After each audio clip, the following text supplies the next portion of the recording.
এখন এই উদ্বেগের মধ্যে, এই আশঙ্কার মধ্যে প্রতিটি ঘন্টা এই রাজ্যের অসংখ্য পরিবার কাটাচ্ছেন এই রাজ্য থেকে বা ওখান থেকে উদ্বেগের সেই কল, সেই উদ্বেগ আমাদেরও প্রতি মুহূর্তে প্রতিদিন স্পর্শ করছে। বিমানপথ বন্ধ হয়ে যাওয়ায় আটকে আছেন বহু ভারতীয়। আমি প্রথমে কাতারের রাজধানী দোহায় সরাসরি কথা বলবো এক বঙ্গ সন্তান শৈবাল বসুর সঙ্গে, পেশায় ইঞ্জিনিয়ার। আমি আপনার কাছে শৈবালবাবু, গত 3 দিনের অভিজ্ঞতা, মানে নিঃসন্দেহে আপনার জীবনে এই অভিজ্ঞতা এর আগে হয়নি, এটা ধরেই নিতে পারবো। এবং সবথেকে বড় কথা যে অফিস যেতে পাচ্ছেন, আপনার দৈনন্দিন যে জীবন আপনার এবং আপনার পরিবারের কতটা ধাক্কা খেয়েছে এবং ঠিক কি রকম পরিস্থিতির মধ্যে এই মুহূর্তে আছেন আপনারা?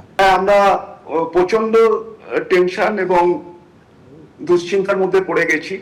গতকাল পর্যন্ত সকাল 7:30টায় লাস্ট একটা অ্যাটাক হয়েছিল। তারপর থেকে সবকিছু ঠিকই ছিল, কিন্তু আজকে সকাল 8:05 লোকাল টাইমে আবার মিসাইল অ্যাটাক হয়েছে এবং আমরা 3-4টে আওয়াজ পেয়েছি। যখনই ইন্টারসেপ্ট করছে তখনই একটা বিরাট আওয়াজ হয়। 3-4টে আওয়াজ পেলাম। পরবর্তীকালে আমার কাছে খবর এলো যে আমাদের যেটা এলএনজি যেখানে প্রডিউস করা হয় আলখোর, সেখানেও একটা মিসাইল গ্রাউন্ডেড হয়েছে।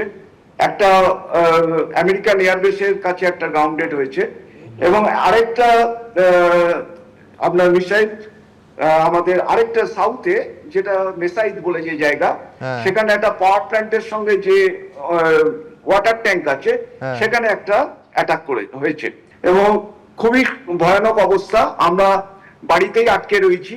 আমাদের মানে বাড়িতেই আটকে আছেন, বেরোতে পারছেন না? তাহলে বাজার দোকান বা দৈনন্দিন যে জিনিসপত্রগুলো কেনার, সেখানে কি মানে বাড়ির মজুদ তো মানে কেউ অতদিনের বা এক সপ্তাহের মজুদ থাকে না, সেক্ষেত্রে কি ভাবছেন? না, সেক্ষেত্রে আমরা যেতে পারবো, আমরা যেতে পারছি। আপনার মল খোলা আছে, আমরা যাবো রাত্রের দিকে বা কখনো যেতে পারছি। সেটা নিয়ে সেটা গভর্নমেন্ট কভার আপ করছে, সেদিকে কোথাও প্রবলেম নেই। কিন্তু আমাদের কর্মক্ষেত্রে আমরা যাচ্ছি না। আমরা এখন ওয়ার্ক ফ্রম হোম করছি, গতকালও করেছি, আজকেও করেছি। আর এই সংঘর্ষের একেবারে শুরুর থেকে যে আশঙ্কা করা হচ্ছিল, সেই আশঙ্কা সত্যি করেই ইরান হরমুজ প্রণালী পুরোপুরি বন্ধ করে দিল। যে জাহাজ এই প্রণালী পেরোনোর চেষ্টা করবে তাকেই নিশানা করা হবে, হুঁশিয়ারি দেওয়া হয়েছে ইরানের রেভলিউশনারি গার্ডের পক্ষ থেকে।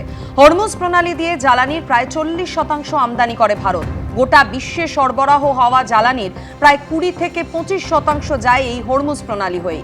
পারস্য উপসাগর এবং ওমান সাগরের ঠিক মাঝখানে রয়েছে এই হরমুজ প্রণালী, যার শিপিং লেনের সিংহভাগের নিয়ন্ত্রণ প্রণালীর পূর্ব দিকে অবস্থিত ইরানের হাতে। বর্তমানে এই প্রণালীতে আটকে বিভিন্ন দেশের অন্তত 150-রও বেশি তেলবাহী জাহাজ। গত কয়েকদিনে হরমুজ প্রণালীর কাছে 6টি তেলবাহী জাহাজের উপর হামলা চালায় ইরান। এবিপি আনন্দ, এগিয়ে থাকে, এগিয়ে রাখে।